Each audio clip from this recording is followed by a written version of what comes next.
नहीं है मकान, चले गए, सरकारी मकान है। और जब आप जनता के आया, इसके बदौलत जो मुख्यमंत्री बने, कि बीच से एक हमारी बहन यास्मीन, मैं बहुत अच्छे से जानता हूँ, गुरुद्वारा चौक में कपड़े की दुकान लगाती थी, आते जाते देखता था। उन्होंने आज आत्मदाह करने की कोशिश किया। अपने समय में भी ऐसी स्थिति आई, लेकिन हमने किसी गरीब को निकाला नहीं। उस गरीब को कैसे मकान दे सकते हैं, उसका रास्ता निकाला। कि जिन लोगों को जनता ने चुन करके भेजा है, आपके वोट से जो लोग महापौर बने हैं, आपके वोट से जिनकी सरकार बनी है, जो मुख्यमंत्री बने हैं, वही लोग आपका गला काटने को तैयार हैं। ये बड़ा दुखद बात है, ये बहुत दुर्भाग्य की बात है। और मैंने अपने जीवन में मेरे को करीब करीब जो जनता के खिलाफ जाके बात करें,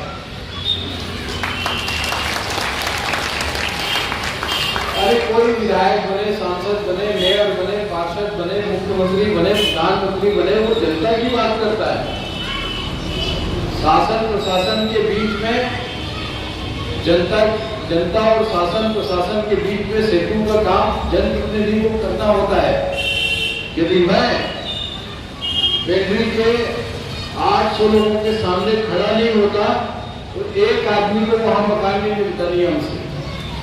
कलेक्टर करता ना, कलेक्टर करेगा ना आयुक्त करेगा। जनता का काम जनता का प्रतिनिधि करेगा, जिसको आपने चुना है। मेरे ख्याल से लाइन में एडमिट हो गई होंगी।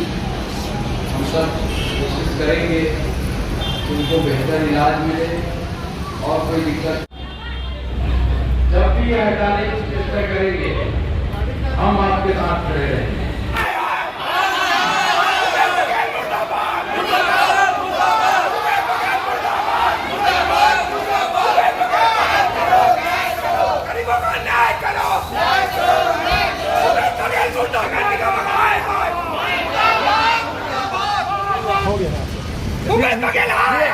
भारतीय जनता पार्टी ने यहाँ मुख्यमंत्री का पुतला दहन किया है। जैसा कि आप सब लोग भी जानते होंगे कि आज एक बड़ी घटना, प्रधानमंत्री आवास के हितग्राही यास्मीन जी ने आत्मदाह करने का प्रयास किया, क्योंकि उनके तरफ से जो मकान जिसमें वो रह रही थी उसे सील कर दिया गया है। सबसे पहला तो ये कहना होगा कि यदि उन्होंने इस तरीके का कदम उठाया है, या फिर यहाँ पर 100 परिवार पिछले 3 दिनों से राशन पानी लेकर के यहाँ धरना प्रदर्शन में बैठे हैं, इसका मतलब ये हुआ कि जो निगम प्रशासन जो है इनको बेदखल करने की कार्रवाई कर रही है, उसका तरीका सही नहीं है। दूसरी बात, ये सभी किराएदार हैं, इनमें से 14 तो ऐसे लोग हैं जिनको निगम ने किराएदारी से हटा करके खाली करा दिया था, जबकि निगम का कोई उत्तरदायित्व नहीं है किसी मकान को खाली कराने का। लेकिन ये भ्रष्टाचार का एक बड़ा उदाहरण मुझे समझ में आता है कि किस तरीके से पैसे वालों से पैसा लेकर के लोगों का मकान खाली कराने का भी काम निगम कर रही है। इसका उदाहरण लखोली के 14 परिवार को इन लोगों ने खाली कराया है। यास्मीन के इस घटना के बाद ना तो कांग्रेस का कोई जनप्रतिनिधि, ना कोई नेता, ना घटनास्थल पहुंचा, ना मेडिकल कॉलेज पहुंचा। और मुझे आश्चर्य ये हो रहा है, जब मेडिकल कॉलेज में बर्न यूनिट है ही नहीं तो फिर उनको प्राथमिक उपचार के लिए मेडिकल कॉलेज क्यों ले जाया गया, ये आश्चर्य की बात है। उसके बाद उनका बयान लेने से प्रशासन आनाकानी करती रही, परिवार वालों के दबाव के बाद बयान लिया गया। उसके बाद जब परिवार वालों ने बयान की कॉपी मांगी, स्वयं प्रभावित महिला ने भी बयान के लिए कहा कि हमको बयान की कॉपी चाहिए, तब भी कहा गया कि हम बयान की कॉपी सीधे जज को देंगे। चलिए, हम लोगों ने जैसा भी समझा बुझा करके उनको आगे ट्रीटमेंट के लिए भेजा, क्योंकि इन लोगों ने तो रिफ़र कर दिया।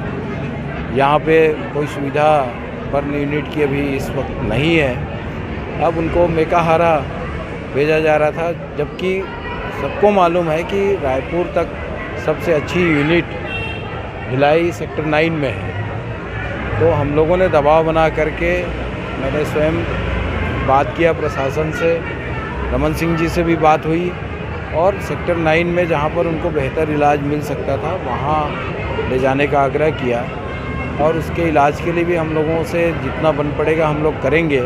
लेकिन ये दुर्भाग्य की बात है कि प्रशासन अपने नियम कायदे कानून के हिसाब से बात कर रही है और जिनको हमने चुन करके भेजा है वो लोग भी उसी की भाषा में बात कर रहे हैं और गरीब लोगों की जिनके आवास नहीं है उनको आवास उपलब्ध कराने का तरीका निकालने के बजाय या उनको आवास देने के रास्ते बनाने के बजाय उनको ज़बरदस्ती पुलिस के डंडे के दम पर निकालने की कार्रवाई हो रही है। उसी की परिणति है कि आज ये घटना हुई है और इसके लिए निश्चित रूप से इनको जिम्मेदारी भी लेनी चाहिए। और इतना ही नहीं, यास्मीन के पूरे इलाज का खर्च भी सरकार उठाए और उनको मुआवजा भी सरकार उपलब्ध कराए, ये हमारी मांग है। और वैसे भी हम लोग अपने तरफ से उनके इलाज के लिए पूरा प्रयास करेंगे। कोई आर्थिक मदद की ज़रूरत पड़ेगी वो भी करेंगे। भाई आपको किसने कह दिया कि नहीं आए? किशुन यदू आए थे, मैं स्वयं वहाँ आवास गया था, वो महिलाएं कल मुझसे मिलने आई थी। तो आपकी जानकारी अधूरी है, आप ऐसा मत बोलिए। हम लोग सतत संपर्क में हैं। व्यक्तिगत रूप से मैं ये कह सकता हूँ कि ये इस धरना प्रदर्शन की जानकारी मुझे पिछले 2 दिनों से नहीं थी। आज घटना के बाद मुझे जानकारी लगी, इसलिए हम लोग आए। लेकिन हमारे लोग कल भी किशुन यदू वहाँ गए थे, हमारे पार्षद गए थे और इसके पहले जब इनको बेदखल करने की कार्रवाई हो रही थी तब मैं स्वयं गया था, हमारे तरुण लहरवानी जी गए थे, किशुन यदू जी गए थे, सभी लोग गए थे। कल रात को हकीम खान जी, शिव वर्मा जी, ऐसे सारे लोग यहाँ पर रात को करीब 12 बजे के बाद यहाँ से गए हैं। तो ठीक है, हमारे प्रतिनिधि आते जाते रहे कि हो सकता है मैं आया नहीं आया एक अलग बात है, लेकिन हमारे लोग आते जाते हैं। जो मौजूद थे तो क्या आप जो विपक्ष जो है उन लोगों पे कार्रवाई करने के लिए आवाज़ उठाए, कार्रवाई करने के लिए? अरे जो दोषी है उनके खिलाफ हम कार्रवाई करने की तो आवाज़ उठा रहे हैं। अब उसमें बिना जांच के हम ये नहीं कह सकते कि दोषी कौन है, लेकिन 100% एक बात तो तय होती है कि किसी व्यक्ति को आत्महत्या के लिए प्रेरित करने वाला व्यक्ति कौन है।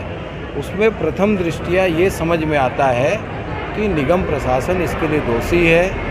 अब इसके अंदर कौन दोषी है ये जांच में तय होगा और इसकी जिम्मेदारी निश्चित रूप से महापौर को लेनी चाहिए।